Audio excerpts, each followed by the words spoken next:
Salut à toutes et à tous, c'est Funky Tigrou et on se retrouve pour une nouvelle vidéo tutoriel et cette fois-ci je vais vous montrer comment jailbreaker vos iPhone, iPod Touch et iPad au firmware 6.0. Alors comme c'est écrit dans le titre de la vidéo, c'est un jailbreak tethered, donc excusez-moi si ça se prononce pas comme ça. Et pour ceux qui ne savent pas ce qu'est un jailbreak tethered, en fait, c'est donc un jailbreak qui fonctionne bien naturellement. Mais si vous éteignez votre appareil, vous serez obligé d'utiliser votre ordinateur avec Red Snow et l'IPSW, le firmware 6.0 de votre appareil. Donc, faut le savoir si jamais vous l'éteignez, faut avoir ça sous la main, quitte à l'avoir dans une clé USB pour pouvoir redémarrer son iPhone ou iPod ou iPad n'importe où. Donc voilà, par contre ce jailbreak fonctionne sur les puces A4 et A5, en théorie sur les puces A5, car je n'ai pas pu tester. Si quelqu'un a le courage de tester et de me dire par la suite si ça fonctionne, j'en serai reconnaissant. Donc ça marche pas pour l'iPad 3, enfin le nouvel iPad, et l'iPhone 5. Donc ça marche en théorie pour le iPod 4, le iPhone 3GS, l'iPhone 4, l'iPhone 4S, le iPad 1 et le iPad 2. Normalement ça fonctionne pour tous ces petits joujoux. Donc pas plus de blabla, on commence le tutoriel. Donc vous aurez besoin entre 3 et 4 choses, c'est à vous de voir. Première chose que vous allez avoir besoin, c'est donc l'IPSW de votre appareil au firmware 6.0. Donc moi ici c'est mon iPod 4. Euh, Ensuite on va avoir besoin de Red Snow. Donc la dernière disponible, pardon. Pour moi pour l'instant c'est la 0913 DF4. De Petit, qui est un petit logiciel qui va nous permettre de rentrer des lignes de commande manuellement. Et moi j'ai fait un petit bloc-notes avec justement la ligne de commande qu'il va falloir rentrer dans Petit pour installer Cydia, car le jailbreak est un peu différent. Donc comme vous l'avez vu, je me retrouve avec mon petit iPod Touch qui est au firmware 6.0, non jailbreaké. Donc si on va dans les informations et qu'on regarde, on voit bien que je suis au firmware 6.0. Donc on peut bien commencer le tutoriel tout de suite. Donc une fois que vous aurez téléchargé tout ça, ce sera en lien dans la description ou alors vous aurez un lien vers mon site internet. Vous faites extraire ici pour Red Snow, parce qu'on va utiliser Red Snow dès le départ. Vous allez ouvrir Red Snow, vous allez exécuter en tant qu'administrateur Red Snow. Ensuite, vous allez aller dans Extra, dans Select IPSW, et vous allez chercher l'IPSW de votre appareil. Donc ne prenez pas un custom, vous prenez vraiment le officiel, et vous vérifiez bien que vous avez successfully, et vous faites OK. Une fois que vous êtes là, vous allez cliquer sur Back, et ensuite faire Jailbreak. Et là, vous allez laisser cocher le premier, Install SSH, Cydia not available on iOS 6 yet. Donc c'est juste pour vous dire que l'installation de Cydia se fera par SSH. Et en fonction de ce que vous allez jailbreaker, vous aurez la dernière case de cocher, vous la laissez ou non, c'est à votre choix, mais vous laissez la première. Ensuite vous cliquez donc sur Next, on revoit que votre appareil est détecté au firmware 6.0 et il vous demande donc de l'éteindre. Donc nous allons l'éteindre.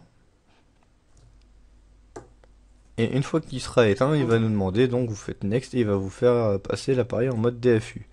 Donc je le fais avec vous, vous faites Next, vous maintenez 3 secondes le bouton Power enfoncé, puis 10 secondes sans relâcher le bouton Power avec les deux boutons enfoncés Home et Power. Une fois qu'il s'est éteint, normalement vous pouvez relâcher le bouton Power mais garder le bouton Home enfoncé pendant environ 7 à 8 secondes. Et par précaution, le logiciel Resno vous dit 15 secondes. Vous voyez, au bout de, il me restait 8 secondes, le Resno a réagi. Donc le jailbreak est en train de commencer. Pour ceux qui ont déjà fait un jailbreak avec Red Snow, il n'y a rien qui change pour le moment. Donc vous voyez sur mon appareil le petit chargement, les lignes de code qui défilent. Ensuite vous allez voir que Red Snow vous dit que lui il a fini de travailler, il n'y a plus que l'appareil, l'iPhone ou l'iPod ou l'iPad qui travaille. Donc vous pouvez faire back, vous n'êtes pas obligé de sortir. parce qu'on va réutiliser Red Snow juste après, une fois que notre iPod ou iPhone ou iPad, pardon, aura terminé. Vérifiez bien hein, qu'il n'y a pas d'erreur, ça m'est arrivé je sais plus quand, mais c'était une erreur de ma part. Vérifiez bien que en bas là, la dernière ligne, vous n'ayez pas écrit erreur, sinon il va y avoir, c'est arrivé, il y a marqué erreur, il vous dit d'éteindre l'appareil et de recommencer. Ça arrive rarement, très rarement, c'est si vous faites une erreur. Moi j'avais essayé des choses pour le downgrade, mais c'est au cas où. Ça veut dire que probablement vous n'avez pas le bon Red Snow, ou vous n'avez pas pris le bon IPSW, ou peu importe. Mais vérifiez bien. Donc voilà, on arrive au jailbreak. Donc chose à savoir, là on est en train de le jailbreaker, mais vous n'allez pas voir Cydia. On va devoir faire un just boot pour justement le mode tethered. Et une fois que ce sera fait, on n'aura toujours pas Cydia et on va installer Cydia par SSH. Donc c'est pour vous expliquer toutes les marches qu'on va suivre pour pas que vous soyez perdu. Donc l'étape qu'on va faire maintenant en fait, c'est ce qu'il va falloir que vous fassiez si vous éteignez votre appareil. Si à un moment, une fois qu'il sera jailbreaké, vous l'éteignez et que vous voulez le rallumer, il va falloir faire exactement ce qu'on va faire là. Vous risquez d'être bloqué justement comme ici sur la pomme d'Apple et vous n'arriverez pas jusqu'à cet endroit-là. En théorie, c'est ça. Donc si on regarde, je n'ai pas Cydia d'installer. Et bon, je suis toujours sous iOS 6. Donc là, le but, c'est qu'on va rééteindre son appareil. Donc on va commencer exactement pareil. On attend qu'il s'éteigne entièrement, comme ceci. Ensuite, sur Resno, on va cliquer sur Just Boot. Et comme tout à l'heure, on va passer en mode DFU. Donc vous faites Next et on repart. 3 secondes sur le bouton Power. Environ 7-8 secondes sur le bouton Home et le bouton Power. Dès que l'écran s'éteint, c'est bon. On relâche, on garde le bouton Home enfoncé jusqu'à ce que l'ordinateur réagisse. Voilà. Vous pouvez tout relâcher et vous laisser faire Red Snow. Donc là, il fait uniquement le démarrage de l'appareil. Donc là, il y aura pas vous n'aurez pas de ligne de commande, vous n'aurez rien du tout. Vous avez juste à attendre que votre appareil réagisse et démarre normalement. Voilà, vous devriez voir l'ananas. Ensuite, vous allez voir que là, Resno par contre met plus de temps à se refermer. Voilà. Donc vous avez bien l'ananas, le jailbreak est terminé, entre guillemets. Vous n'aurez pas Cydia, mais presque. Vous allez pouvoir l'installer. À présent, nous n'avons plus besoin de Red Snow. Vous pouvez faire cancel. Et vous pouvez fermer ceci. Alors, maintenant, il va falloir aller voir une information qu'on n'a pas regardée au début. Qu'on aurait pu, puisque j'étais dans les réglages de l'iPod. Il va falloir aller chercher l'adresse IP de votre appareil. Donc très important pour faire ce jailbreak, il faudra absolument que vous soyez en Wi-Fi, puisqu'on va intervenir via SSH pour installer Cydia, et on le fait donc à distance depuis l'ordinateur, et il faut qu'on soit en Wi-Fi pour accéder à votre appareil. Donc on déverrouille, on se rend dans les réglages,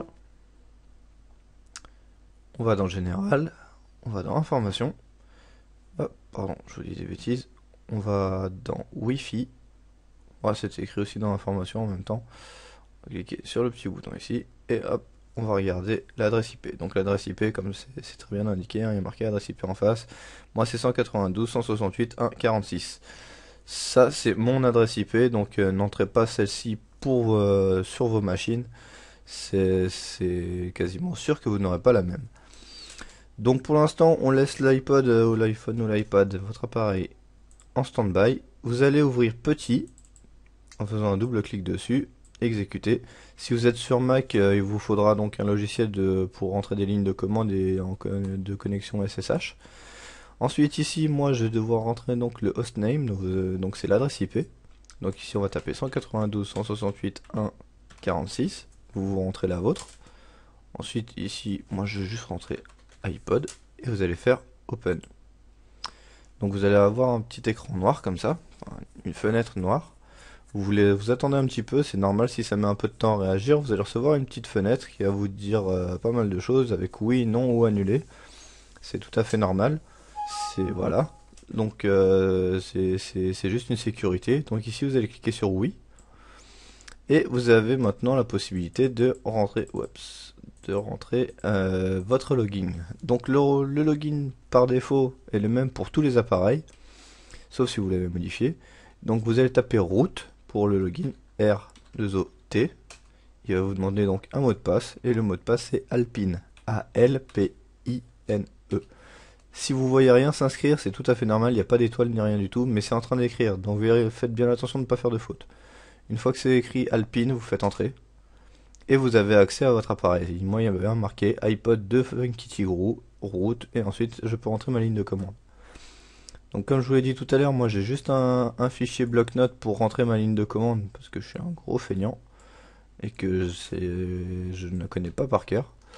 Donc dans mon bloc-notes, j'ai toute cette ligne de commande. Si vous voulez faire pause et la recopier, vous pouvez. Sinon, elle sera disponible au téléchargement. Donc vous faites copier.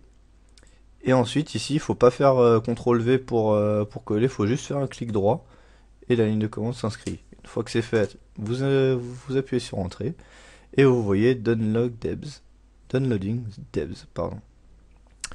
Et là, je laisse allumer mon iPod exprès pour vous montrer ce qui va se passer. Il faudra pas s'inquiéter, hein. Je vous montre juste avant, hein. Il y a pas, Cydia n'est pas encore là. Et donc là, vous allez voir normalement mes icônes qui vont faire n'importe quoi. Enfin, mes applications, voilà, qui vont bouger dans tous les sens et faire n'importe quoi. C'est tout à fait normal. Si vous n'avez pas envie de voir ça, vous le verrouillez. Ça se passera exactement pareil. Donc là, Cydia est en train de s'installer. Si je regarde, il est déjà là. Bon, je l'avais déjà fait le jailbreak tout à l'heure, donc j'ai 11 mises à jour. Vous aurez sûrement 11 mises à jour aussi à faire. Donc vous laissez faire. Votre appareil va redémarrer et une fois qu'il aura redémarré, ce sera fini. Si on regarde sur petit, on a un message qui nous dit que Cydia a bien été installé. On peut fermer petit, donc pour le fermer vous tapez exit, sinon il va vous mettre un petit message si vous essayez de fermer, enfin bon, c'est pas très grave. Et si on se rend maintenant sur le iPod, enfin sur vos appareils, on va voir que nous avons bien Cydia ici. Et si on ouvre Cydia, il devrait fonctionner sans problème. Donc on a bien la préparation du système comme si on venait de faire un jailbreak untethered ou des autres appareils qu'on avait déjà vus ou qui sont disponibles en jailbreak untethered. Vous allez donc comme d'habitude avoir la préparation. Ensuite il va revenir au Springboard, vous allez le réouvrir et choisir si vous êtes utilisateur, hacker ou développeur, si je vous dis pas de bêtises. Il faudra cliquer sur utilisateur, je suppose pour vous, puis OK. Et ensuite vous aurez accès librement à Cydia. Donc faites bien attention quand vous aurez fini tout ça, une fois que vous aurez rajouté vos sources et installé quelques tweaks. Il y en a certains qui vous demandent de redémarrer entièrement votre appareil. Si vous le demande, naturellement il va le faire. Et naturellement, comme vous êtes en jailbreak tethered, vous allez être bloqué au redémarrage de l'appareil. Donc à ce moment-là, il faudra brancher votre appareil à votre ordinateur et refaire le Just Boot Tethered. Le Just Boot. Voilà. Donc pensez bien à ça. Ça se passe toujours comme ça. Et jusqu'à ce qu'il découvre un jailbreak untethered pour tous les appareils, ce qui serait bien plus simple pour tout le monde. Donc voilà, donc c'est pour tous ceux qui sont bloqués sur iOS 6, qui n'ont pas pu faire de downgrade et qui veulent quand même jailbreaker, ou même ceux qui aiment l'iOS 6 et qui veulent le jailbreaker. Donc voilà, c'était la petite vidéo. Donc je m'arrête ici parce que je vais dépasser sinon sur mon temps et ma vidéo va être beaucoup trop longue. Donc j'espère qu'il va finir avant que j'ai fini de parler. Donc la préparation du système, ensuite il va revenir, vous recliquez dessus, vous choisissez quel type d'utilisateur vous êtes, et ensuite vous aurez accès à Cydia librement. Voilà, donc j'espère que cette vidéo vous aura aidé, vous aura plu. En cas de problème, si vous avez des questions ou autre chose, vous me laissez un petit commentaire dans la vidéo, que ce soit sur YouTube ou sur mon site internet. Dans les deux cas, j'essaierai de répondre le plus vite possible. Et puis voilà, si vous avez des propositions ou autres, n'hésitez pas aussi à laisser un commentaire. Je vous dis à bientôt pour une prochaine vidéo tutoriel. Et puis n'oubliez pas de visiter mon site internet, me suivre sur Twitter et vous abonner à ma chaîne YouTube. Salut tout le monde!